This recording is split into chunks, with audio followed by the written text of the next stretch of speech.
आप देख रहे हैं यंग बाइट्स। मैं हूं आपके साथ पूजा ठाकुर। आज के हमारे आइडियाज़ एक्सचेंज के प्रोग्राम में मैं आपकी मुलाकात करवाने जा रही हूं वार्ड नंबर 28 के कॉर्पोरेटर गौरव चोपड़ा जी से। सबसे पहले आपका बहुत बहुत स्वागत है यंग बाइट्स में। जय श्री राम पूजा जी, नमस्कार। जय श्री राम। जब से कॉर्पोरेशन के इलेक्शन हुए उसके बाद जब से आपने अपना पगभार संभाला, किस तरह की इम्प्रूवमेंट आपने अपने वार्ड में देखी थी और किस तरह की है?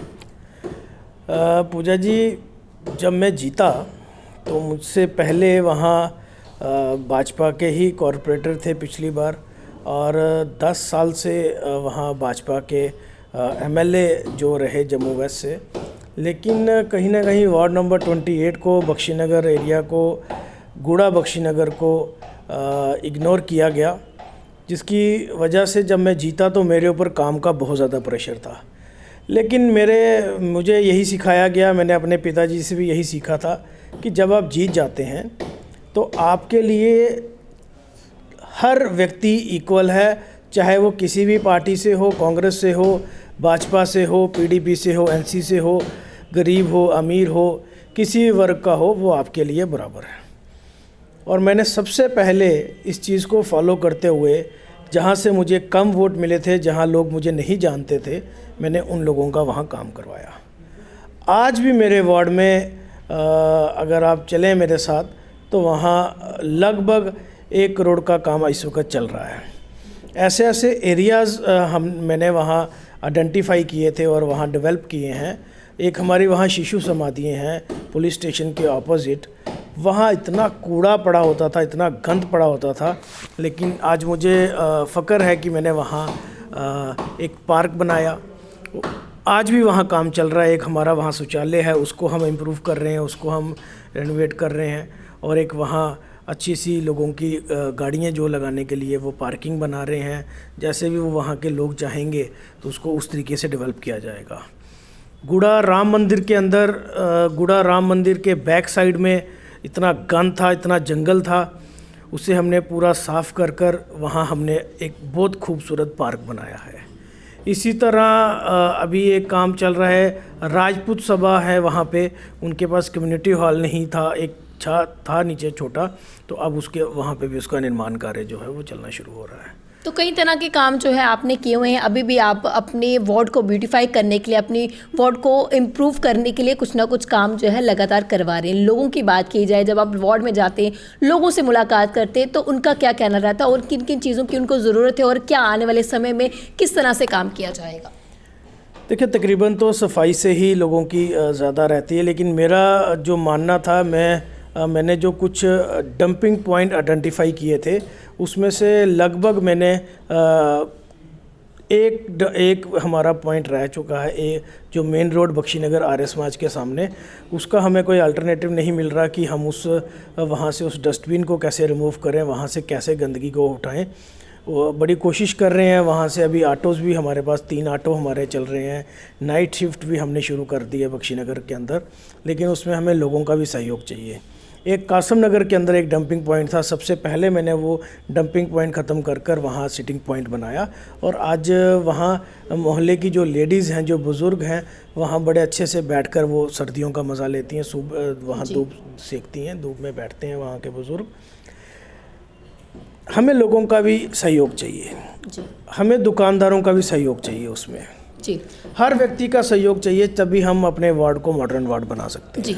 वार्ड्स के जगमगाहट के लिए जो है 75,000 स्ट्रीट लाइट्स जो है इंस्टॉल की गई है। लेकिन अगर बख्शीनगर की बात की जाए, हॉस्पिटल की बैक साइड की बात की जाए, वहाँ पे हॉस्टल्स भी है जो भी इंटर्नशिप कर रही हैं, वहाँ पर अंधेरा रहता है। हमने कुछ दिन पहले ही जो है वहाँ की स्टोरी भी की थी और दिखाया कि किस तरह से अंधेरा, और जिस तरह से इंसिडेंट्स आपने देखा होगा कि जिस तरह से कुछ दिन तक बिजली नहीं रही थी तो चोरी की वारदात भी हुई थी।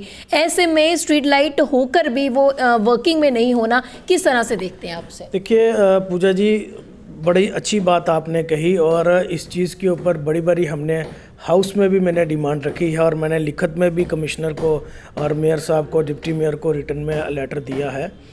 हालांकि जब मैं बना था, मैंने तब भी लिखा था कि यहाँ से सुबह उस वक़्त अमरनाथ यात्रा चलती थी, वहाँ से बख्शीनगर हमारे मेन रोड से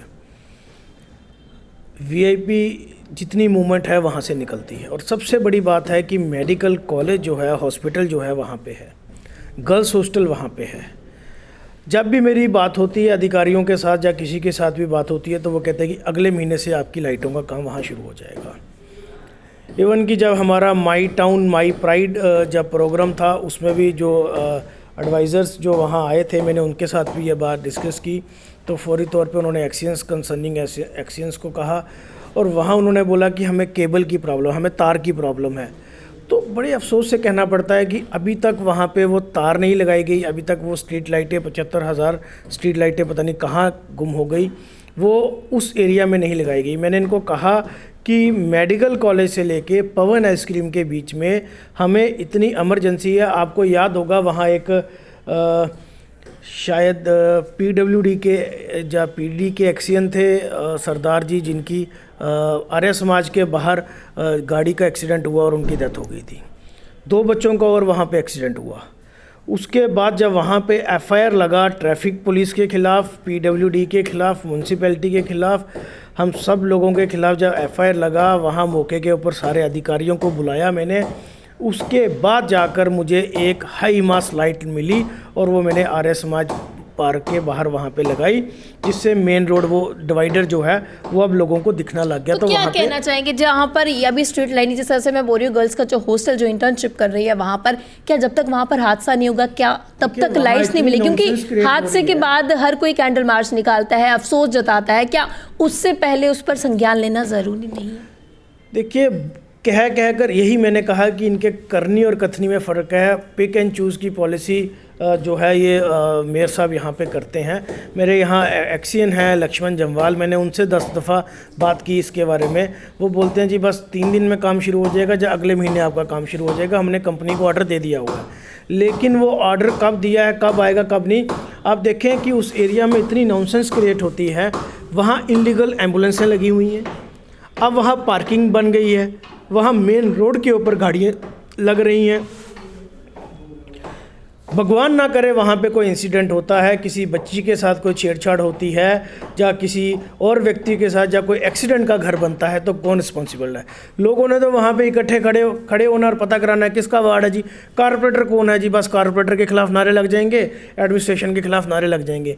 लेकिन हमारे एफर्ट्स कौन देखेगा कि हम कर रहे हैं? आज हमारे मतलब हम 74 अमेंडमेंट की बात करते हैं, हम इलेक्टेड रिप्रेजेंटेटिव्स की बात करते हैं, हम सेल्फ गवर्नमेंट की बात करते हैं, और अगर ये सारा कुछ होता तो शायद मैं और अमित गुप्ता जी यहाँ पे ताले नहीं लगाते जम्मू म्यूनसिपल कॉरपोरेशन को। आपने पिछले देखा होगा कि जनरल हाउस की मीटिंग नहीं हो रही थी, पीले पंजे जो हैं वो लगातार जम्मू की डिमोलिश जो है वो की जा रही थी, लोगों को, दुकानदारों को तंग किया जा रहा था, येलो लाइन खींची जा रही थी, तो हमने वहाँ प्रोटेस्ट किया। उसके बाद जनरल हाउस की जब मीटिंग हुई तो उसमें रिज़ल्ट निकल के ये आया कि हमारे बाईलास जो हैं वो बनने शुरू हो चुके हैं। जी, तो इस सब पर जिस तरह से स्ट्रीट लाइट्स की मैंने वहाँ पर बात की, उसकी इंस्टॉलेशन को लेकर या उसको एक्टिव करने के लिए, उसको रिकवर करने के लिए, तो आप लगातार उस पर प्रयास कर रहे हैं और करेंगे? बिल्कुल प्रयास कर रहे हैं। अभी रिसेंटली जब पावर क्राइसिस हुआ, जब वो PDD की तरफ से प्रोटेस्ट था और लाइटें जब बंद हुई हमारी, तो एक ही रात में जब बख्शीनगर की लाइट बंद हुई तो वहाँ पे सिगरेट की एक एजेंसी है, वहाँ पे चोरी हुई। वो पूरे जम्मू को मालूम है, लाखों की सिगरेट चोरी हुई वहाँ पे। उससे पहले एक हमारी दुकान है साईं प्रोविज़न स्टोर है, वहाँ पे भी सिगरेट की चोरी हुई। उन्होंने कैश को हाथ नहीं लगाया, उन्होंने किसी और चीज़ को हाथ नहीं लगाया, लेकिन जो सिगरेट थे वहाँ पे वो चोरी हुए। जिस चीज़ की उनको ज़रूरत थी उन्होंने उस चीज़ की चोरी की। देखिए, उनको नशे की ज़रूरत है, वो सब जानते हैं। और अब मुझे लगता है कि हमारे जो SHO हैं, हरजिंदर सिंह जी नए SHO बख्शीनगर आए हैं, राहुल जी हैं, अच्छा काम कर रहे हैं, उनके साथ तालमेल करके हम उन लोगों को भी पकड़ेंगे। लेकिन कहीं ना कहीं लोगों को भी जागरूक होना पड़ेगा। इस तरीके की वारदात जहाँ पे होती है, जहाँ इस तरीके के लोगों को देखा जाता है, वहाँ अगर पुलिस वालों का नंबर नहीं है तो आपके पास अगर मेरा नंबर है तो मुझे फ़ोन करें। अगर मुझे आप गलियाँ और नालियाँ बनाने के लिए फ़ोन कर सकते हैं तो इस तरीके की वारदात को रोकने के लिए भी वो मुझसे बात कर सकते हैं। हम भी देखते हैं कि कितने समय तक वहाँ पे स्ट्रीट लाइट जो है वो वर्किंग में होती है। इसके साथ साथ जिस तरह से कोविड जो है अब हाइप पकड़ रहा है और लगातार केसेस जो है वो सामने आ रहे हैं, ओमिक्रॉन के भी केसेस जो है जम्मू में आ चुके हैं, दस्तक वो दे चुके हैं। ऐसे में वार्ड की सैनिटाइजेशन को लेकर किस तरह से काम कर रही है? देखिए, अभी तक तो सैनिटाइजेशन कहीं पे शुरू नहीं हुई।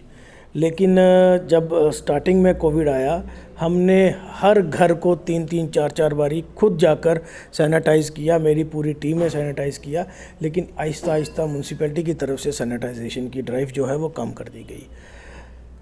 जब स्टार्टिंग में कोविड आया, कंटेनमेंट जोन बने, हमने वहाँ टीमें बनाई, SHO, तहसीलदार, नायब तहसीलदार, हम सब ने मिलकर वहाँ पे मीटिंग्स की। उन गलियों में कैसे राशन पहुँचाना है, दूध कैसे पहुँचाना है, दही कैसे पहुँचाना है, फल सब्जियाँ, हर दुकानदार का नंबर वहाँ व्हाट्सएप ग्रुप बनाए हमने, क्योंकि वो बड़ा 28 दिन का पीरियड वो रखते थे, वो 28 दिन में बस हो जाती थी। फिर पैसों की कलेक्शन जो है वहाँ पे करनी, क्या जो दुकानदार वहाँ पे राशन पहुँचा रहा है उसको पैसे भी देने, उसके लिए हमने एक टीम बनाई। उन टीम ने पंकज गुप्ता हैं, वहाँ रितु कुमारी हैं, उन्होंने बहुत अच्छा काम किया उस पूरी गली में। जब वो 28 डेज़ का वो जो पीरियड था वो उन्होंने कैसे उस लोगों ने वहाँ पे झेला। इसी तरह जहाँ जहाँ कंटेनमेंट जोन बने हमने वहाँ काम किया, उससे पहले भी काम किया। लेकिन आज गवर्नमेंट को ज़रूरत है कि जब कि कहीं पे अगर आपको कोई शक भी अगर नज़र आता है तो आप उसके बाद वहाँ सैनिटाइज़ करते हैं। और कुछ हमारे अधिकारी कहते हैं कि सैनिटाइज़ करने से कोई फ़र्क नहीं पड़ता। देखिए, कुछ फ़र्क पड़े या ना पड़े, लेकिन एक्टिविटी करने से क्या होता है कि लोगों को पता चलता है कि कुछ कर रहे हैं। अभी लोग बिल्कुल, आज मैं देख रहा हूँ कि लोग अवेयर नहीं हैं। लोग बिल्कुल बेखौफ होकर यहाँ रैलियाँ भी हो रही हैं, जलसे भी हो रहे हैं, जश्न भी मनाए जा रहे हैं, शादियाँ भी हो रही हैं, सब कुछ है। हम भी कहते हैं कि सब कुछ करना चाहिए, लेकिन कम से कम एडमिनिस्ट्रेशन को थोड़ा सा सख्त होना पड़ेगा, ताकि लॉकडाउन जो करना है, उस लॉकडाउन में बड़े सारे लोगों की कमर टूट गई, कितने लोगों के घरों में चूल्हे नहीं जले, कितने लोग उसमें बेरोज़गार हो गए। वो लॉकडाउन की नौबत ना आए, तो उससे बचने के लिए हमें जो है लोगों को भी समझना चाहिए। बहुत बहुत धन्यवाद हमारे साथ जुड़ने के लिए। तो हमारे साथ गौरव चोपड़ा जी जुड़ रहे थे। साफ तौर से उन्होंने कहा कि जहाँ पर एक तरफ से एडमिनिस्ट्रेशन को काम करने की ज़रूरत है, वहीं लोगों को भी अपनी जिम्मेवारी समझने की ज़रूरत है। और जिस तरह से ये कोविड का कहर चल रहा है और आने वाले समय में ये और ज़्यादा ना बढ़े, इसको लेकर लोगों को भी जो है सावधानी बरतने की ज़रूरत है। अगले अपडेट लेकर फिर मैं हाजिर हूँ, अगले हफ्ते नई शख्सियत से आपको रूबरू करवाऊंगी। तब तक के लिए आप देखते रहिए young bytes. Video journalist Rajeev Gupta के साथ मैं पूजा ठाकुर, यंग बाइट्स, जम्मू।